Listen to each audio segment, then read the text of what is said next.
Hello, everyone. I'm KJM News Director Sue Bergheim, and joining me today is District 8 Senate candidate Russell Olson. Russell, thank you for joining us today. Pleasure. Thanks for having me on. Now, we're going to start off today with just having you talk a little bit about yourself and why you're running for re-election to the State Senate. Great. Yeah, this will be my fourth election to the South Dakota Legislature. Starting back in 2006 was my first venture in. I ran for one of two spots for the House and was fortunate enough to win that spot and served in the House for a couple of years. And due to term limits from Senator Sutton, a spot opened up on the Senate side, ran for and won that spot. And, on the very start of my third year in the Senate, I was lucky enough to have my colleagues elect me to be the Senate Majority Leader, and I feel I've done a good job in that role and really pushed forward some aggressive moves for South Dakota and the future of our state. And so I'm running for re-election to continue on with some of the plans that we've had in the past and probably didn't have the funding for them, and or just to make sure that things stay on track for what we have going right now. Okay, now I know you hear a lot about this, I'm sure, as you're out and about, and one of the main topics a lot of people are concerned with, K through 12 education, and continues to be a key issue, has been for a number of years. And now this year, some moves within the legislature with House Bill 1234, and now that also being referred to the November ballot. Just talk a little bit about your views on the state of education, the K through 12 education system in South Dakota. Sure. I think that I was looking back through some Senate journals when I took over my new office, and I think they were close to 50 years old. And energy, education, and workforce development were big items back then. 48 years ago. Well, guess what?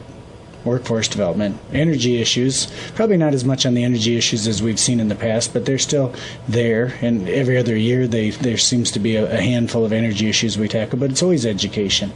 And so I've made and pride myself on the fact that I've worked with administrators and teachers from across South Dakota. I served several years on the Senate Education Committee, and through my experience there, I worked with local administrators to put forth the capital outlay bill a few years back, and that capital outlay bill was something I really think that we took a look at the economic crisis that was happening in our country, and South Dakota operates in a bell, so it takes a little longer for us to feel it here.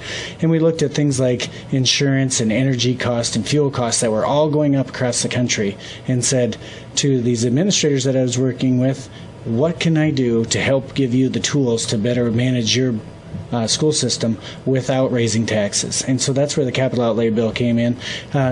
Since we put that bill together and helped school districts use those funds for their energy and their insurance and their fuel costs, they've invested $14.5 million out of their own coffers. They already had the funds, no taxes were raised, and it was just one of those things that you have to think about, looking at the big picture to make sure that the rest of the state moves forward with education. This year, as you said, with 1234 being referred, that's a great thing about South Dakota, is that we have a referral process. If people don't agree with the way that things come out of the legislature, they can refer those. So, and I'm happy to have that conversation. The governor came out with, and he was smart enough from the very beginning to call it a plan for education reform, not the plan.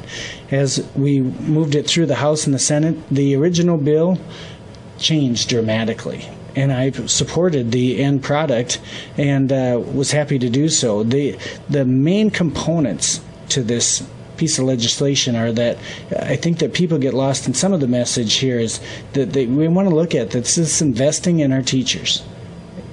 Investing in our teachers to achieve higher student performance. And, there's going to be researchers and studies on both sides of the fence that say that isn't possible. There's no direct correlation between the two.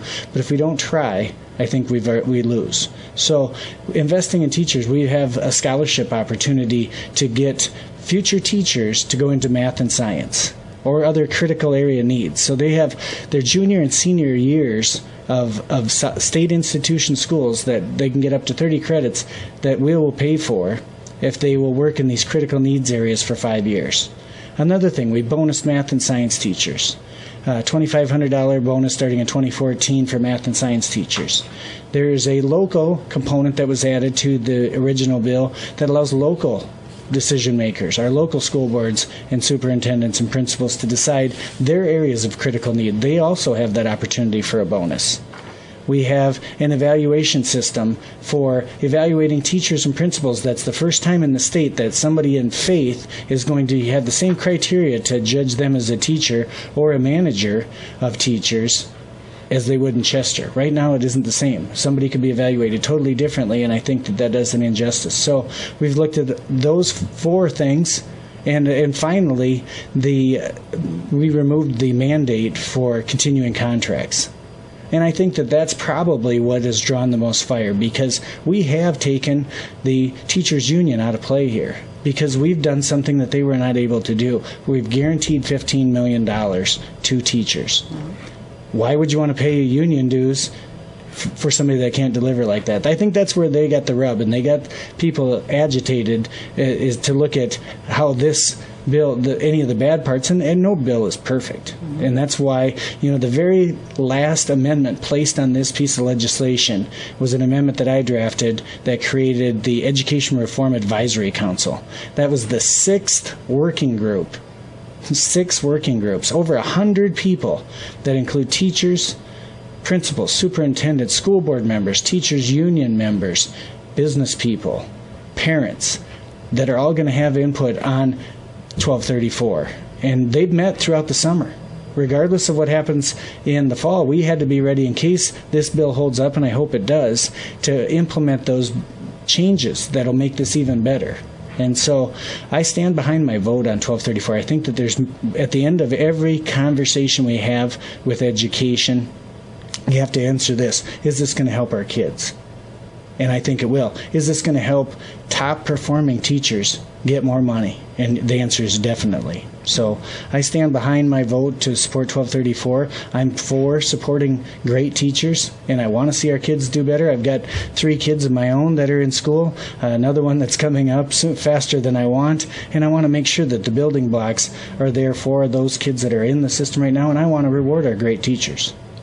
So if the referred law then now if that is defeated, what comes next? If you get reelected, then where do you go from there? To not necessarily start over, but where do you go from there if that is defeated this fall? I would still hope that the Education Reform Advisory Council that I put together, we would take those recommendations and see what the strengths of the bill, or what was perceived as the absolute wrong parts of the bill, and we would come back to the drawing board and try to continue to go forward. I mean, the commitment is there to put $15 million towards in the hands of our teachers, and if the commitment's there for that $15 million and we had the wrong recipe, then let's find a way to continue to get that money into the hands of our great performing teachers. Okay. Another thing during this last legislative session seemed to be a little bit of just maybe some tension amongst the parties, within the parties, political parties themselves. If you're reelected, what would you do, I guess, to try to maybe resolve some of that, minimize some of that going on, and kind of focus things back to, the real reason that you guys are all there? Mm-hmm. Well, I think that you have to look at, first of all, I would be happy to say that a lot of that infighting didn't happen on the Senate side. And sure, we have fewer numbers and a smaller body, but at the same juncture, we had 30 members out of 35 in the Senate. And that's a lot of different personalities. That's a lot of leaders in one room. And so they're all leaders of their churches, their schools, their businesses, and obviously their elected district. And so I get the pleasure of being the spokesperson for that group, and I've always handled my role as that. I'm the spokesperson for our group. I help to lead policy, but at the same time I build consensus from within.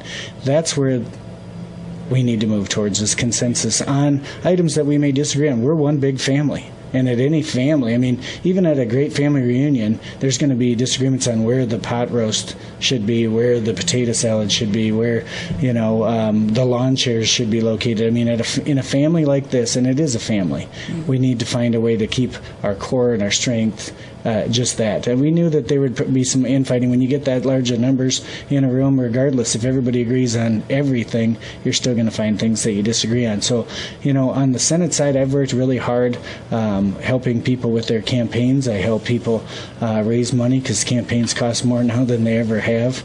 I've done a lot of the background work for our group, trying to keep them educated on issues. And so I think as long as I concentrate on making sure that the management and the flow of legislation out of the Senate and from my family group stays positive, I think that'll spill over into the other parts of the Republican Party. Okay. Kind of a local issue, but yet a statewide issue, drainage. I know here in Lake County, they've talked a lot about local drainage ordinances, things like that. And I know there was a task force set up to deal with some of that now through the state legislature. And what can you say about what you feel the state's role should be in drainage issues, local drainage issues? Sure. The issue of drainage, in a drought like we're having right now, you don't really think of flooding and drainage issues as being a item of concern, but it was something that, part of being a citizens legislature is that it isn't just on election years when you talk to your constituents. And every farmer and landowner and sportsman that I talked to last year was concerned on one level or another when it came to drainage issues. And so I went into the legislative session last year with drainage as a priority for me. I actually carried and got passed Senate Concurrent Resolution 5, which established for the study of drainage in South Dakota. So you combine that with Senate Bill 169 that had a little different route in mind for establishing a task force. Actually, a task force wasn't part of 169. We made it part of 169 to study drainage issues. It's a big deal. We haven't looked at this in over 20 years in South Dakota. We haven't had any changes to our drainage laws. And just this week, I'm on the Watershed Advisory Task Force. And so this week, we were up at Brookings at McCrory Gardens, and over 50 people showed up to testify and to hear from our committee and experts that we'd brought in to talk about watershed management.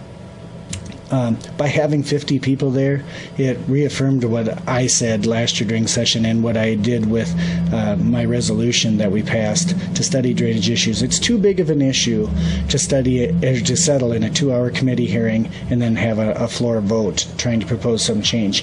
This is it is a way too big of a topic to settle in just several hours. And by hearing from farmers, landowners, and sportsmen who all have 3 different ways of looking at drainage issues in South Dakota, I'm really happy to see that we are moving to educate ourselves better so that we can respond to the need that's out there. And you've had 9-10 different counties recently that have thrown up their hands and said we're not going to do drainage regulation anymore. We're not going to have a drainage board, and if you're going to do it, you're going to have to ultimately fight it out in court if you're not a good neighbor.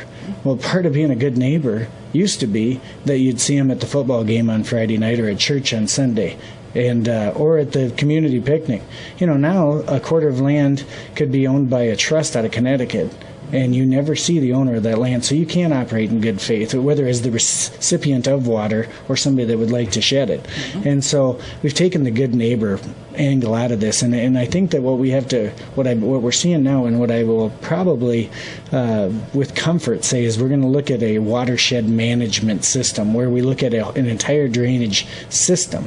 And you take a body of water like the Big Sioux, where we have a defined starting point and a defined ending point where it dumps into a larger body of water, where we can study that and see what different things we can do to improve flow and water quality. That has to be another component to this, is water quality. With the exponential amount of drainage that's going on in the last 3 years from all the tiling, we want to make sure that, one scientist, again, will say tiling is bad, and another one will say it's great. I'll drink it right out of the line as it comes out of the field because it's had a chance to settle. Well, it really does. I want to find out for myself which is the best alternative and how much each water system can handle. So I'm going to advocate for more research and more study on that. I really do think that it is still premature as we educate ourselves to rush to some type of a law just for the sake of passing a law. The only thing that happens fast is an accident.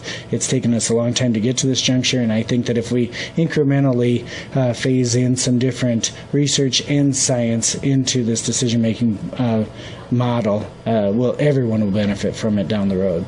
Right. It is a complex issue that does take some time. Now, as you've been, as an incumbent, you've heard a lot of the different issues. You hear from your constituents quite a bit. Now, as you've been out campaigning or visiting with people now as the election is getting a little closer, what are you hearing as far as issues that people would like to see, besides what we've kind of talked about already? What are some other things that people would like to see addressed in Pierre?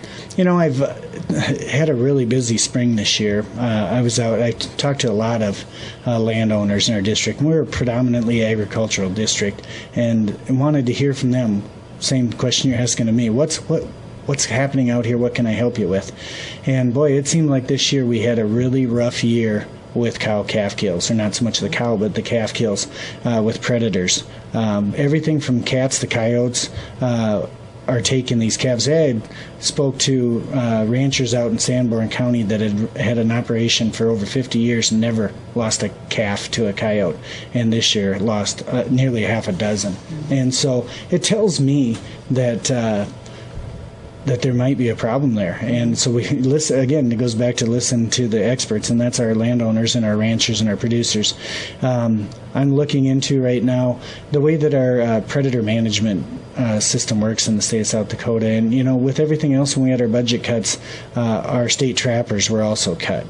I've looked at that. I want to see where we need to reinvest there. I mean, a large part of our tourism industry that goes hand in hand with our ag friends is reliant on pheasants. And if we have, I had one guy in Minor County that in a conibear caught over 30 skunks in one conibear last winter. Throughout the winter, one conibear, 30 skunks. So we've got trouble there with our predator management. And so, some folks are telling me that the state trappers don't belong under the Game Fish and Parks. There's too close of a relationship there to the Game Fish and Parks for the producer end of it for the recreation side.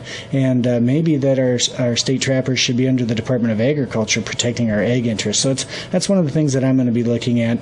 I've also had the pleasure of chairing the post-secondary education committee. And, having DSU right here in my hometown now, I have a keen interest in making sure that we are funding the necessary levels of higher education, whether it be putting more money into research and development opportunities or facilities. So we're going to definitely take a look at where we're coming up short there and make those investments in the next couple of years. As well as, I've also, in last year, I think you might remember, I had a bill to put $1 million into technical schools for scholarships to get those critical need jobs, welders at the time or whatever the local market, if it was welders or fabricators, that we would offer up a scholarship opportunity. Well, I only got half of my way, so I'm going to go back this year and I'm going to ask for the other half. I want to get that $1 million into technical school funding to help critical need areas. If we're going to fill these critical need areas, we're going to need a little bit of an incentive on that end as well. Okay. Anything in closing that you would like to say to the voters of District 8? Yeah, I would. I'd actually like to, remind our newest constituents, those members of Coleman and Northern Moody County that weren't part of District 8 in the last several elections that I've been at, that actually that was my plan as the chair of the redistricting committee. I wanted to get Coleman and Northern Moody County back into District 8 just because it makes sense, and it had nothing to do with politics. As a matter of fact, most of the numbers indicated that it would give an advantage to the Democrats, but I represent Democrats as well as Republicans, and so to me, having the district done right and having it follow the Highway 34 from the Minnesota line all the way past Woonsocket was what was right. And so having people from Coleman answer to people in Big Stone City or try to get their senators and representatives to pay attention to them out of Big Stone City is a tough call. And so I wanted to keep Sanborn in. It seems like they were always kind of the wild card, and they would get shuffled wherever it needed to be. So I wanted to keep Sanborn part of this district too, so there was continuity there. Had I wanted to stack the deck for me, as the chair and majority leader, I would think that I would have some pull, or I'd hope to have enough pull. We looked at some scenarios that were suggested by people from my party that said you could take Lake County, Hamlin County, and Kingsbury and have a 3,000 Republican advantage and never have to work hard again. It isn't about that. I wanted what was best for District 8, so I'm proud to say that Coleman and Northern Moody County are back in our district, and I want to welcome them to our district and let them know that they can contact me with any issues that they have. Okay.